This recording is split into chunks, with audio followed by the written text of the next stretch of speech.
Tātou tāpua I le tua.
Muia I lato uma o e matatau I le li, o e sava vali I o nala. A wae te ai I mea ngā lue ai o lima, e ia te oe le manuia, e ia te oe foi le lei. E a vela wa vāpei o le vine fua tele mai I to tonu o lo fale. O lau whanau e pei o tamai o olive e vangavangai lau lao ai, whauta. Whapeo na manuia o le tangata e matau I le li. E o tātou tālo. O lo fale mai lau whanau I lo malu I le nei tae au. Ina ua e whawhangu ina mai lo mātou wola, mai lo mātou malo longo o le pō. Ma ua e whao so fia foi o mātou loto, ma o mātou nganga, lo mātou o mai poto whātasi. O I mātou o lau kalesia o lo wainga ma lau whanau. O I mātou o itu tino o lo tino keriso. Mātou te sile vi inga ma le whanetanga I lau fio ono o lo alofa ma lo whamaoni. Ai vai ma le ato tol tangata I o luma, nganga pa iaia fio mai. E te tauto o lua ina la mātou tapua inga nei ia whaia I le nganga. Ma le whamaoni, e whai ma vi inga I a te oe, o no lo suafa Jesu. Amen. Se lau valu sifuru ma le iwa le vi inga o le tua ta te pese ai.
Whaitau ina o le tuspaia.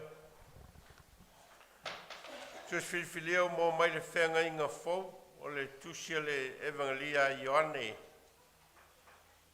Ioane lona mta upo e sfumaltasi. Tātou te whaitau whaua wai mai le whai upo e fast fulma le lima. E whangata mai le whai upo e lima sfulma le tolu. Ioane sfumaltasi. Le whai upo e fast fulma le lima e whangata mai le lima sfulma le tolu. O le tus whaitau lea o le whaaua wina o le tala. I le mea na tupu ina ua umao na whaamalo loa i Iesu, oi ua umao na whaatuina i Iesu i a la salo, mai le tunga mau. O le mta upula le sfulmaltasi, o le toe whaola ina mai e Iesu o la salo, mai le tunga mau. O le vaenga la leo le a tātou whaitau ina, o le mea na tupu ina ua umao na whaatu ina mai e Iesu i a la salo. Mai le whaiupo e whasu mai le lima, whangata mai le whaiupo e lima su mai tolu, tātou te whaitau whaua wai ai. O na whaatua tua ai lea i a te ia o iuteia e tō tele. O i lātou ia no mai a Maria ina wa lātou wā ai atu i mea ua whaia i Iesu.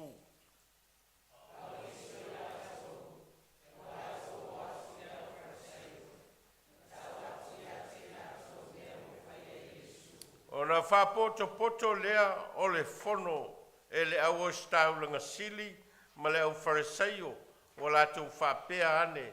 Se a se mea e whaia. Se a sa tātou mea e whaia, a wā ua whaia whailonga e tele e lea tangata.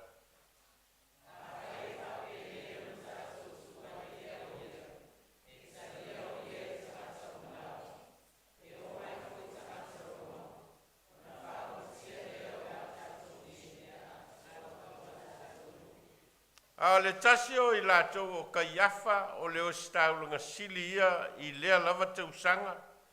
O whai atu o ia i a te lātou, tau te le i loa lava se me tasi.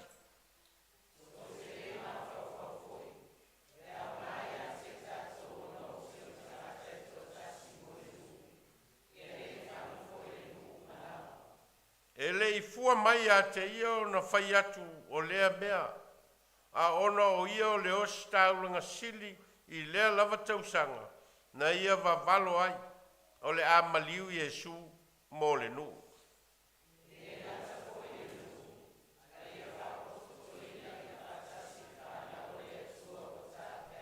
Ma le whai upo e lima sifuru ma le tolu.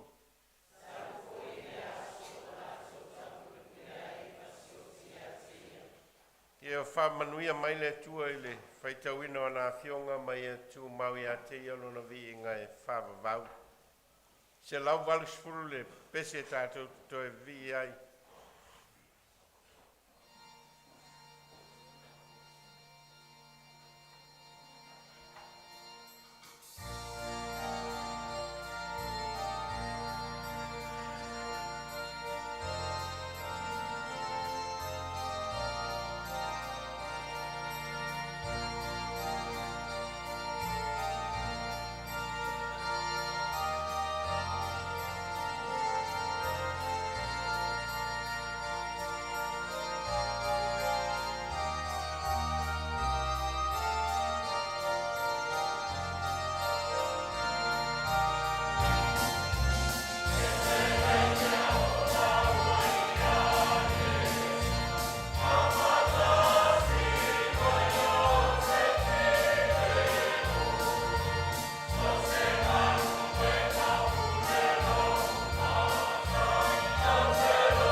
tātou tālo. E pa ia lava lau a fio le atua o le na whaia le langi ma le langi ma mea tumu ai. O le atua e mamalu ma pa ia ma siri ese ma mau lunga lo nofo ali. Wa mātou talitonu ma whātua tuola o lo e loto lotoi i le mea nei.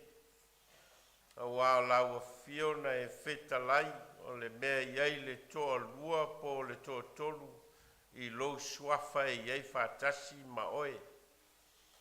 O mātou o mai whātasi o i mātou o lau whanau ma lo wāinga.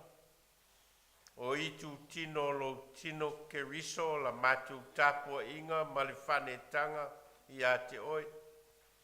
O mātou te litonu e foi e te whafofonga ina. Ma e sila i o mātou loto ma o mātou nganga.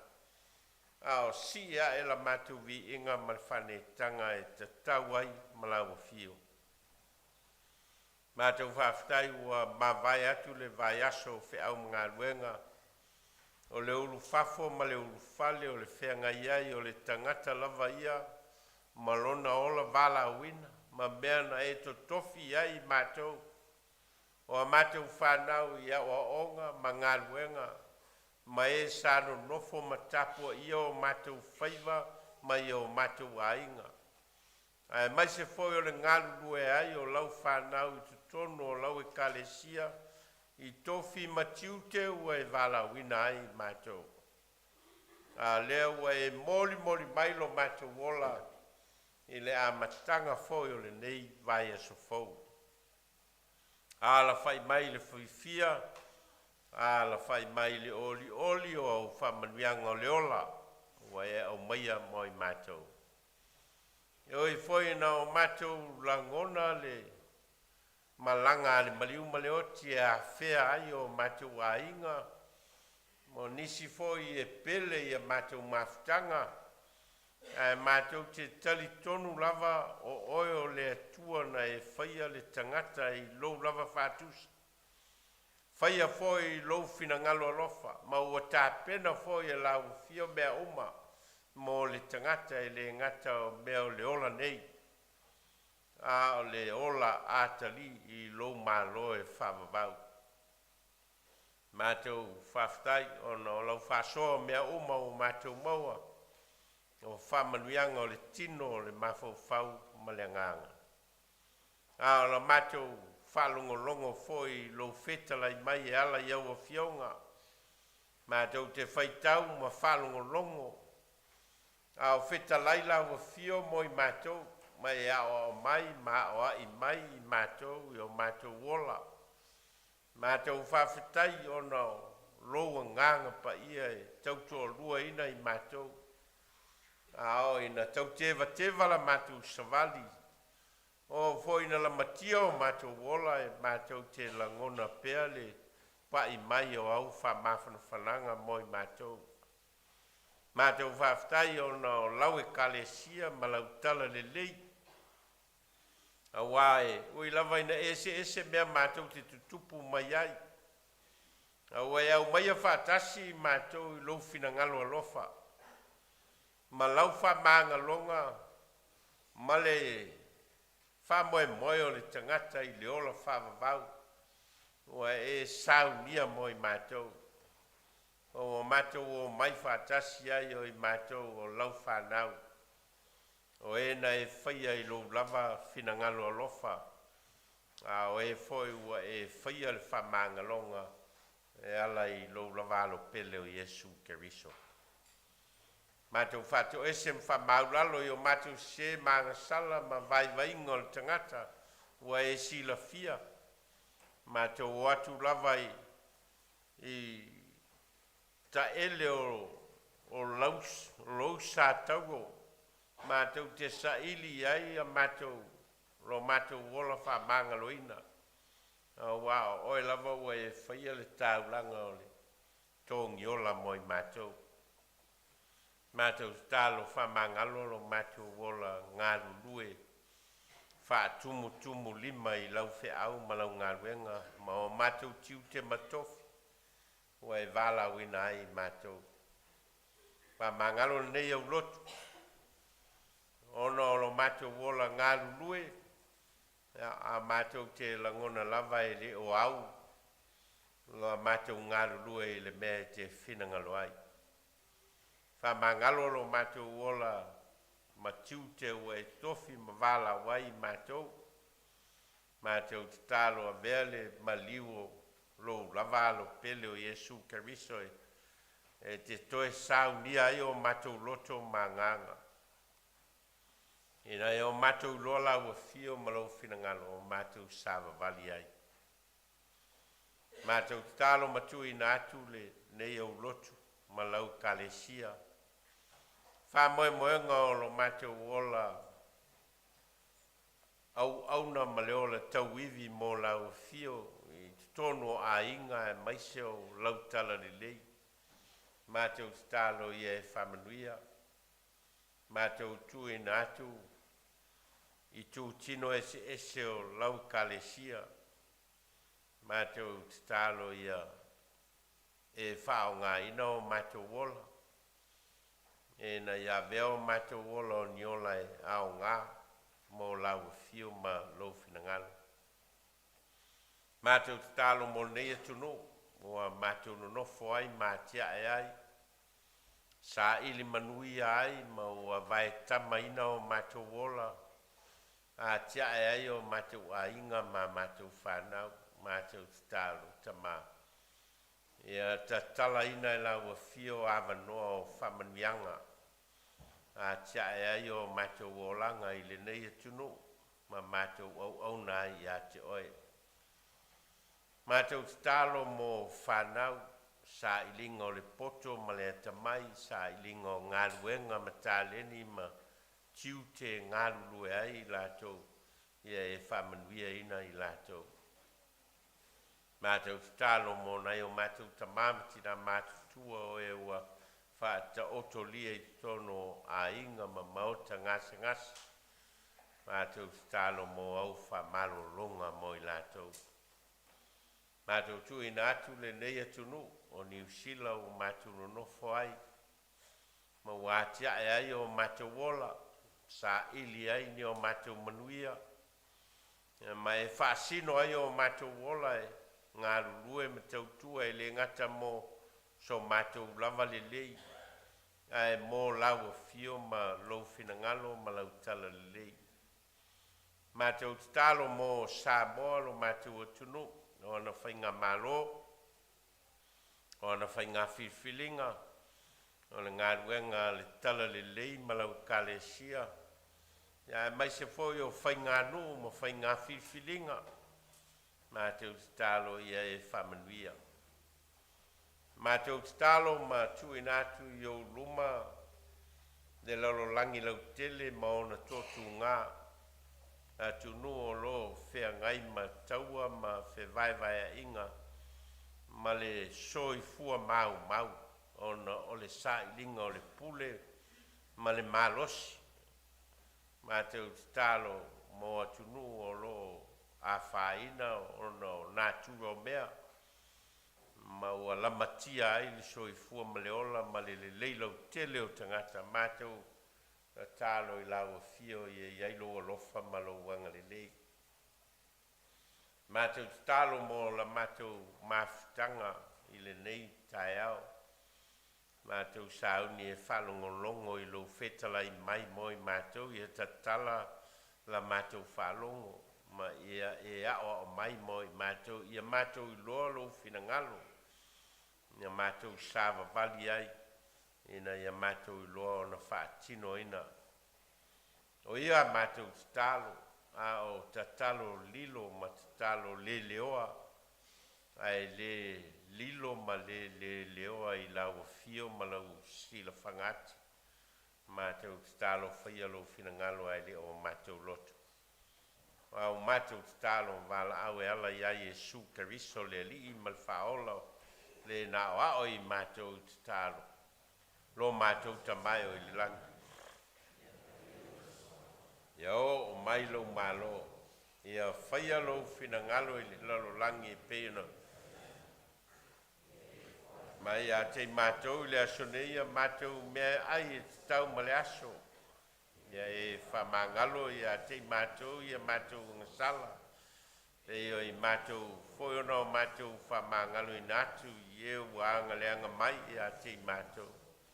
Au a whoi e te teitaina i mātou i whaososonga. Ai e la vea ia i mātou ai le leanga. Ato malevi inga e whamawaurau. Amen. Pese lua se lau ni masuma le whaata atu pese ai.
le lavau whamanuianga, ma lo sosia whaasoa mai mo lo mātou wola. Au fia foi ma mea lofa tupe o mātou maua. Au fua le ola ngā lulue ma le ola tautua, ma le whaao ngā ina tā leni ma le malosi o e fo ina moi mātou. O mātou toi o fo ina atu nei tupe. Oni a mātou tāulanga mō lau a fio, ma lau whiau, ma lau ngā ruenga. Whapa ia mai. Ma ia e ao mai mātou i na iau mātou loa na whao ngā mō lau tala le lei. O au mātou tālo e ala i lau suafa Iesu. Amen.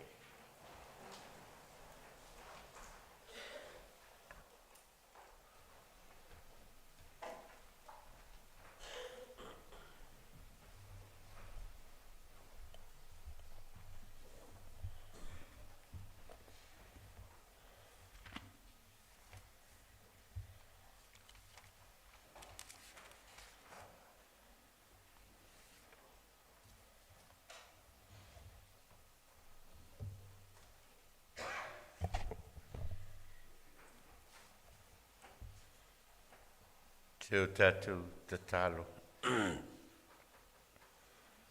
Ia mālie upolo ngutu ma mawhauwhaunga o mātou lotoi. Lau whawhauwhaunga lo mātou atua lo mātou papa malena te tongi ola ina i mātou. Amen.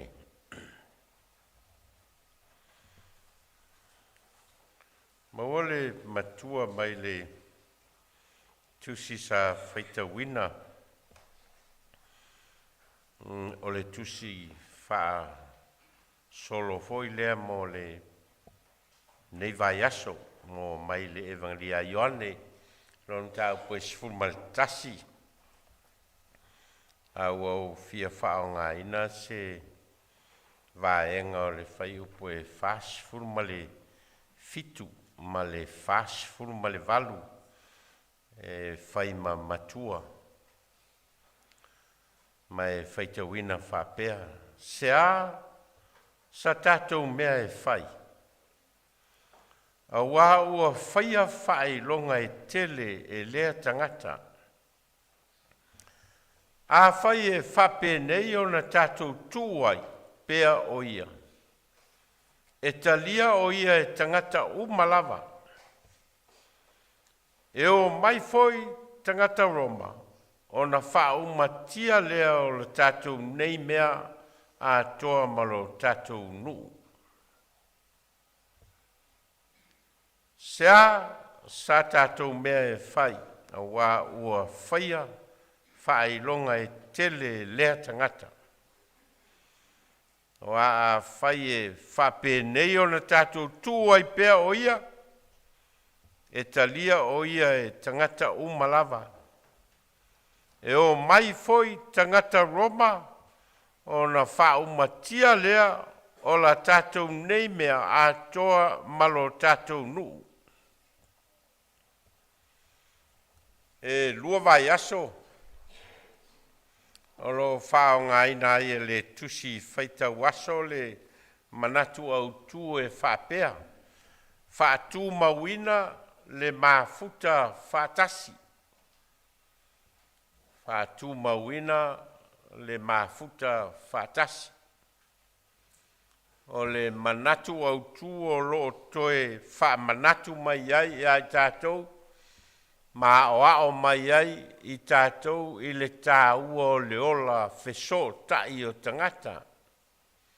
Le tāua o le ola whialo whani ma le ola whialo lo whai o tangata. Le tāua o le aua nei tāpe ape mawhauwhaunga o tangata i a maua le ola soso o whātasi e whau ai se mea mo le angai lumana. Ko ringa mai o le anganga leo le manatu au tū lea ina ia whātū mawina le mafuta whātasi o tangata. Mai fo ringa mai o se tasi leo manatu au tū pito i to tonu o tuspaia mai lava i le whenga intuai se ia o mai le whenga inga fau, pe on tātou loa fau ile tusi o salamo, o lo iai le salamo le whapea se mea ina ale lei, ma le mātango fie pe ano nofo whaatasi lava o uso. Mai fo linga mai o le whamoe moe leo, o le whina ngalo le atua molo na nu ina ia mau popo tangata. Ia no nofo whaatasi tangata, ia aua nei fe misa ai, ia pe fe fuli tua ai tangata, o le whamoe moe la leo, o le manatu au tū lea, e na ia whaatu mawina le mafuta whaatasi. Vai aso atoa la leo na te atu nei, male vai aso le nei o a savalia, o lo a ngai o mai ia tus whaitau o le tus paia, i le mawhauwhaunga lea, o le whamautu, ma whaatu mau, le mafuta whaatasi o tangata. Ai mai se lava le whamoe moe lea o le mafuta whaatasi o tangata i tono o le kalesia, po to tono le lio wha kerisiano, ia avea le ola, whealofani, ma le whetausiai o se vaenga o le whaatinonga a le kalesia, ma le awa onga wha kerisiano. A le sola, o lo au mai ai se manatu au tue whaapea, e au mai e le sa tauro le mafuta whaatasi. E a mai e le sa tauro le mafuta whaatasi. E tala noa loa le sa tauro lo no inga ua tala noa e le maliwa Yesu Keriso. E tala noa loa i le sātauro ua tala noa i le tangata vale ina o Yesu Keriso i lalo le pūlenga le malo Roma. A lea lai whai mai le whaupunga e au mai e le sātauro le mafuta whatasi. O lo tātia le mawhauwhaunga lea i le vaenga o le tusi le tātou whaitawina. En tātou whaitawina whāto a umalava o na whātuina mai e Yesu ia la salo mai le tunga mau. Mana tua foi le tala le ia la salo. E o atu le avea ia Yesu o leo lo mai ia la salo. O lo fea ngai Yesu mala ngā luenga wha malolo, mala ngā luenga tāla i lisi vaenga o le atunu. A lea lana tau atu. O na toi tau atu foi lea wha pea uoti la salo. E o mai la Yesu mauna so. I le mele e iai la salo mauna tua whawhine e to lua Maria Mareta ua po wha le maliu ua wha po o tanumia le maliu le tunga mau. Ai o lo tumu tangata o lo whaia la te wha mawhanwhananga ia Maria Mareta e o tatou loa le tala ma le ngaso longa o le tala ma le o Yesu i le mea o iai le maliu tonu le tunga mau ma le toe vala awina i Yesu o la salo e sau i fafo ia ona tu lai mai lea o toi ola la salo ia maua talai ia sa ta uia ia la salo. Tala atona leo lo fam tala mta upu le sumaltasi o le tusio Ioane. E maasani lava lao na alu le whainga o le whao ngā ino mta upu le sumaltasi e peye ngata i le tala le ia la salo ma le tue tu mai o la salo ma le fetalai ngā Yesu e winga i le toe tu o e whatu tua mai a te au e uina oti a toe ola lava ia. E tali ai a le tala lea o lo nau ia Maria Mareta lea na whaali e do la fia ana i nei se manue le oti lo matuangani.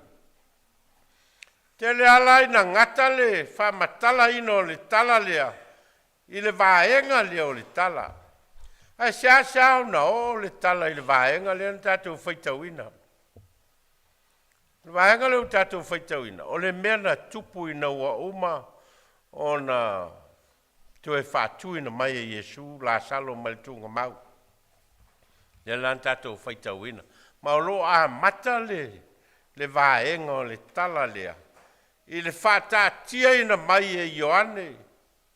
Ia le tala, i le tūlanga na o iai mawhau whaunga o tangata. Ina ua uma o na whātuina mai, la salo mai le oti, ma le tunga mau. Ma lo manino le lei, ia le whātātianga e Ioane o le tala. Ma e whāpea le whainga o le tala e Ioane. O na whātua tua i le ia te ia o iutaia e tō tele. O i lātou ia, no mai ia Maria. Ina ua lātou wā ai atu i mea ua whaia e Iesu. A o isi o i lātou, ua lātou o atu i le au Fariseio, ma tau atu i ate i lātou mea ua whaia e Iesu. Mea la lea leo ua tupu i le tala lea ia la salo. Umao na whātuina e Iesu ia la salo, mai leoti. A lea ua vevesi ai tangata o le sa moli mauina le mea na tupu. Ia a tonu mō tātou a tonu se mawhauwhaunga e tau ana whapea. Sa tau ana fia uma tangata.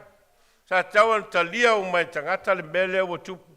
Ua toi whātuina i Iesu la salo mai leoti ma le tunga mau. Ai peta, e leo le mea na le na tupu. Le e matala i Ioane le mea na tupu. O isi na whātuatua ma talitonu ia Iesu. A o isi. O laua oe li poti le mele o tupu. E le au staulanga ma le au tusi upu ma le au Fariseio. Ia ona whai mailo leo le tala Ioane. Ona wha poto leo le fono e le au staulanga sili ma le au Fariseio. O lātou wha pea ane.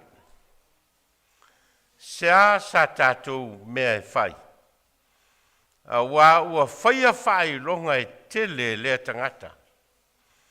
A whai e whape nei on tātou tūai peo ia. E talia o ia e tangata umalawa. E o mai foi tangata Roma. O na wha matia lea o la tātou nei mea a toa malo tātou nu. O le wha upunga lea o na wha matia lea o la tātou nei mea. O lo whata tau i le talito nunga wha iutaia, ma le lotu iutaia, ma le malu o lo o Yerusalema, le mea o lo a ngai e tangata Yerusalema, e whai aila latu tapo inga, o le mea tonu na lea o lo whai mapopo lenga i tangata. Ia, o le ngā solonga leo le mea tupu. O isi ma, avel tala, toi tuia, toi whātuina i Iesu ia la salo e whaaso oti a leua. A lafa ua o isi, le isi tu, ia ma ave le isi tala. Soli. Te le me la whale tonu ia tātou.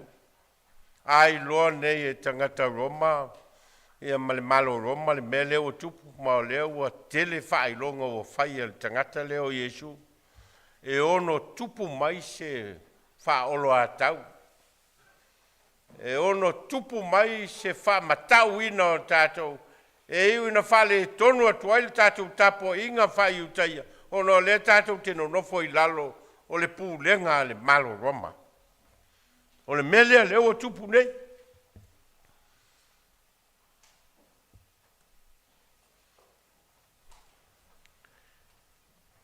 Fitu ia. E fitu ia whailonga o lo tā ua e Ioane. O lo wha matala ai Iesu e Ioane. O lo wha matala e Ioane ia Iesu i whailonga ia. O le ngana whapretania o signs. O whailonga e iloa ai Iesu. Whailonga iloa ai lona mamalu malona silisili ese malona tūlanga atua. Fitu la ia whaelonga ia o lo whamatala ina Ioane. Sa whai e Iesu. Ma le whaelonga muli muli lea. Mai whaelonga o mai fitu. Ma o whaelonga la e fitu na amata mai le liu ina Iesu o le vai. E whai mauaina i le whai poiponga vole i kana i Kalileia. Lea na o mai le waina o le whai poiponga e watu tina Iesu ia Iesu ma whai atua uma le waina. Ai wha mai Iesu e le io i lo utuaso. Ia o na whaatonu lea Iesu ia au auna e whaatu tumu ia pakete o lea sa ia vai ia masu. Lea la na maua i le waina le lei. O le whaelonga mua na. Whaelonga luna lua o le whamalolo ina Iesu o le atali o le tangata mautofi o le nu o Kapanaumi. Lea na tau mai a Iesu. E ona whai atu leo Iesu e. To e foi o lau a malolo atali. Ia e o atu a whitau I mau au na o lau o mai ma tau mai o lau a malolo tama. Whai runga lona tolu o le mea foi lena tupu I le tae lenga I Petesa. Lea na watu a Iesu o lo nofo le tangata I lunga o le au vai o le tae lenga le I Petesa.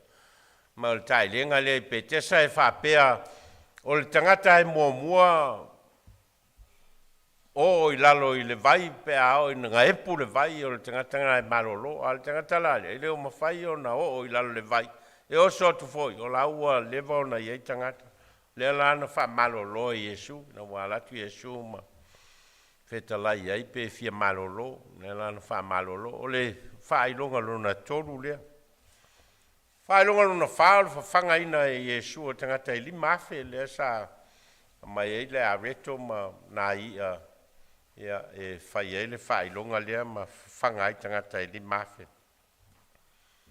O leis fai longa luna lima o le savali o Iesu I lunga le vai. Ia ma le fai longa luna oro o le wha malolo ino o le tāwaso. Tāwaso foi lean wha malolo Iesu I ona wheanu leo Iesu I le palapala manini ai a mata o le tāwaso. A o le whaelonga lona fitu la lea, whaelonga lea o le toe whaatu ina o la salo mai leoti malitunga mau. E a toa iai a whaelonga e fitu o lo tau mawhai a Ioane, e wha matala mai ai le mamalu ma le silisili ese ma le mana whaola, ma le mana wha malolo o Iesu, ma lona mana whai wavenga. Le lau lo wha matala ia tala ia e fitu. Le lau ho o mai le tala lea mulimuli, ma le tala lea. Le ana tātou whaitawina. Ma le vevesi lea ua tupu nei. O na o lea ua whao popo pea, ma whao popo pea le alu o le tala e winga ia Iesu keriso, ma ua amata o na vevesi ai ma whawhaunga o tangata. Le lai whai ai le whamatalanga lea tai o le lotu I utaia a wā ua whaia whaelonga e tele nei tangata. A wā ua whaia whaelonga e tele nei tangata. Sea sa tātou mea e whai. A wā ua whaia whaelonga e tele e lea tangata. A whai e whape nei o le tātou tua I pea o ia. E talia o ia e tangata umalawa. E o mai foi tangata Roma o na wha umatia lea o la tātou nei mea a toa malo tātou nu.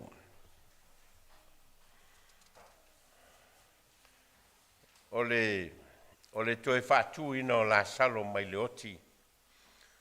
A o lea o tāu pule ai ia tai o le lotu I utaia ina ia whasiotia Iesu.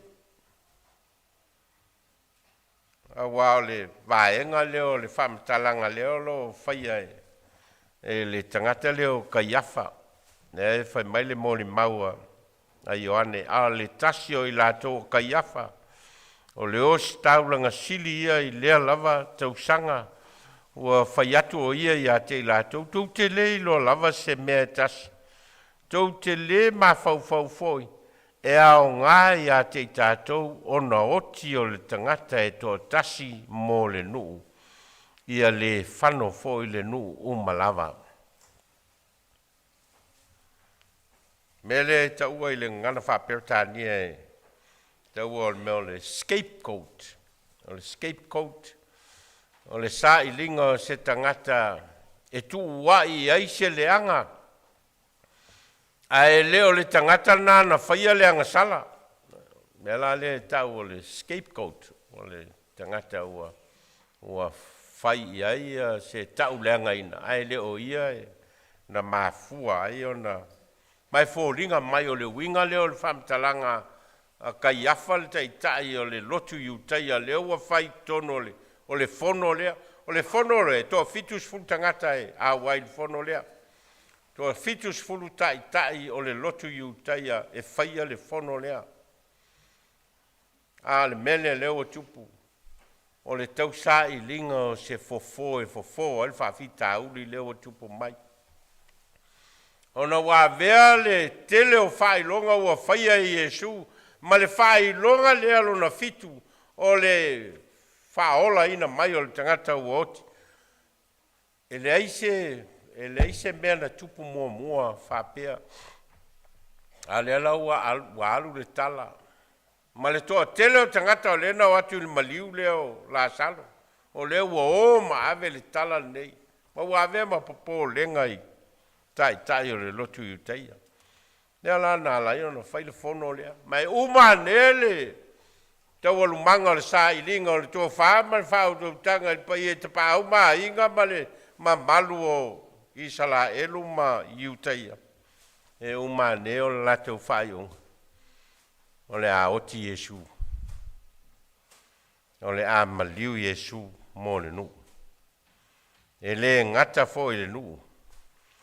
Ia wha poto ina ia wha tasi le wha naua le atua o wha tā pepe ina. Moni maulea Ioane winga le mele o tupu. Tolu ni a onga tā ua mō tātou I le alunga o le tala lea, ma le moli maulea Ioane o lo tau mwhai wha matala mai a tātou. E o umona wha matala le wha ilunga lona fitu, ma le toi wha tu ina I Yesu o la salo. A o le mea lewa tupu ina wa uma o na whaatino ina le whailonga lona fitu.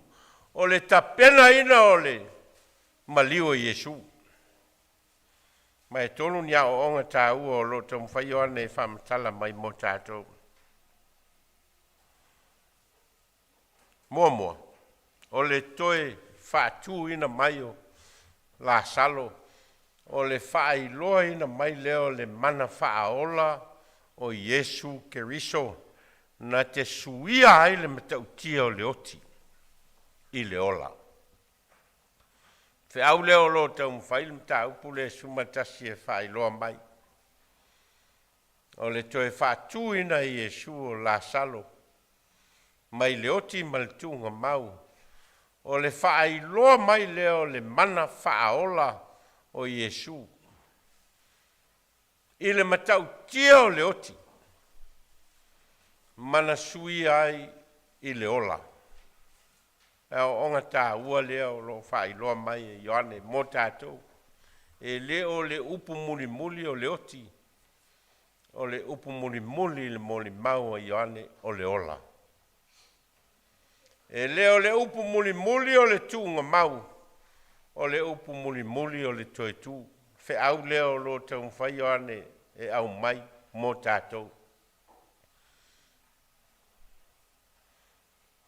Tā ua I o le moni mau lea Ioane a wā o le wha matala ina lea Ioane o Yesu Keriso. O ia o le atua na te au mai le ola. Lea ongano na lua. O le toi ola mai o la salo. Na I uai ina nau tangata ina I whasi o tia Yesu mo le whaola ina o le tō teli. o le toe whaola ina mai e Iesu o la salo. Na iu ina nau ai tangata ina ia whasi o tia Iesu. E suia ai le ola o le nu. Ne ana whai eile whaupunga lea kaiafa. E au ngā ia i tātou o na oti o le tangata e toa tasi mō le nu. Ia le whano foi le nu umalava. Ia lai pe ona o tā ua o le. Mea le ta ua le ngana whaperetania o le scapegoat. Ma ua tau mawhai le fono lea. Tau mawhai le fono lea tai o le lotu iutaia. E sa ili se awala. E na ia awaine i awhaina le nu atoa. Awa o le nu o lo i lalo le vainga ma le pūlenga le malo roma. Ma liula Iesu e tusa ma le mōli mau i oan. O le awala lea ua whaaonga ina e tangata i utaia e whai ma awala ina i whaola ina le toa tele o tangata mai le pule le malo roma. Ai ua avea le maliu lea e whai ma whailonga o le alofatu noa o le atua. Na ia whailoa ai tusa lava pe se mea tātou te whaia. E whaasao ai le atua ia ilo nā alofatu noa. O le ala vale se o le tonu lea na whai. Ma le tau pulenga lea na whai e tai o le lotu iutaia. Ma la lato whai unga ina i whasioti Iesu. Awa le lavana o Iesu ina whasiotia e tusa ma le nau. Po le ala vale se ai a o ina whai e le atua. Lana whai unga i se mea e tatau ana whai. E whai lava ona o nā lofa tūnoa. Ia lea laua, se le whainga o le tonu. Se le whai unga o le tonu. Whau ma le scapegoat. E sa ili aise tangata e oti e whai masui. Ai umane o le alo o le atua nā whio mai na te fōi na mai le ola. Lea ongalon tolu o le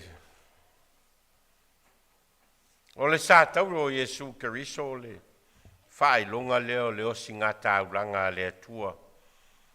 Ina ia fōi na mailona lavalo pele to tasi e wha mamā i le ola anga sala. Ma le ola whi ai nai o tangata. Ma tau leo leo ua tupu nei le. Ua o isi le isi tu sa whatua tua ina ua wā ai le mea tupu. A o isi o leo ua o i le isi tu. Ma lia e lau whalongolongo i le. Lua vai asita luai. Tau whalongolongo i le. I le whonoa. I le whonoa le itua ngai le sa whai i pētesa. Whalongolongo ale le alunga o le whono. Ai la le stoi nana na tua nei lunga whailan saunuanga. E tele a na saunuanga na whai. Ai ele vaenga o lana saunuanga. E peia le mea lea e tātou tala noa ai le whamtalanga i one. Ma le vaenga o saunuanga e whapeolo na whamtalanga. Ia whai se mea ia vave. Ia whai se mea ia vave. Pei se saunuanga voi lea whaolo a taua. Ma se saunoanga foi lea tau whamatau ina ia whaise mea e a whaina i le taitai o le mālo Samoa. Ina o whaitau atu il tus whaitau o lea so. Mau tu e mawhau whau i le mea nana tupu i le whainga o le whamatalanga e whōlinga mai. O le mea lena tupu i o i le whono a tai o lotu iutaia. E tupu ai so se mea. E hoina tupu i pētesa. O le o mai whātasi o tangata i se lio o se mea. E tau sa ili ai se fofo o se whawhitauri. Ai umane, e se I sini le mea la whai. Tupu voi tono ainga. Tupu voi tono au Lotu le toi ngā melia. O le toso se mea, a ngai se mea, e whai e le whai unga, e se atoa. Ma le melia lai tau mwhai o ane e whamatala mai. O Yesu Kariso na fia mai, na te whaia le whao le tanga, e sui ai le matau tia o le oti, a lea ua I uai malona soifua. Tupu ale I toi ngā se lea. O toi ngā sasi lea, sasi ai lava a inga uma, sasi ai voi tangata. Whai au na se lau whai unga e whai mo oe lava ma mea te whaia. A o lea tua e tū mai pēa. E na te wha sao le tātou se. Ma le mafuanga leo le sātau o maliu e Yesu Keriso. Ina ia le a vea le se o le tangata. Ma mea e whai ai fo I le tua ma se whai unga se. A wal whai unga le tua mo le se. Ma le angasala. Ma le oti o le ola. A wāua whapea lava o nā lofa mai o le atua I le lorangi o ia au mai ailo nā tali e tō tasi. E na ia le whano se tasi. Whātua ia te ia maua e ia le ola whāvavau. Mafuanga leo le sātau. E o ia ina tau pule tangata whaile whamasinonga ma whai le whasataronga I lalo o I unga matula fono le malo roma. Aina whai lava e le atua I lona lava alofa tu noa. Lona alofa tu noa mō tātou. A wāwana suia leoti male sātaro. E na ua toi soi fua mano malo mai Yesu I leoti male tūnga mau. Mali mole maua Paulo, ua whaasata roina whaatasi ma ua ma keriso. O te leto I ola ua o keriso o ola I to tonu I a teau. O le ola foi o te ola ai nei le tino, o te ola I lava I le whatua tua I le alo o le atua. O le na alofa mai I a teau. Ma fo ina mai o ia e ia mo au. O le mōli maua le tangata angasala, ua na mauti noa, o le sātauro o Yesu Keriso, o le sātauro e maua ai le ola. Maua ai le whao le tanga mai le atua. Te o tātou te tālo. Mātou whalongo longoi lo whetalai mai. Ma mātou langona ina lo lava lofa le whatua o ia. Maua e le whatua o ia I foi malo mātou leanga, mani o mātou se, mani o mātou ngasala. Ua e fio mai lava I loa lofa tū noa, e te whaia le whao le tanga o le tangata e ala, I le maliu, ma le osi ngā tauranga, a lo lava lo pele o Yesu Keriso. Tau nā o mai pēr iai mātou, ia mātou loa le winga, lo loto mo I mātou, e nei o mātou loa foi o na sāva vali ai e tusa malau finangana. Wau mātou ta tālo e ala iai e su Keriso le li malfaola. Ameni.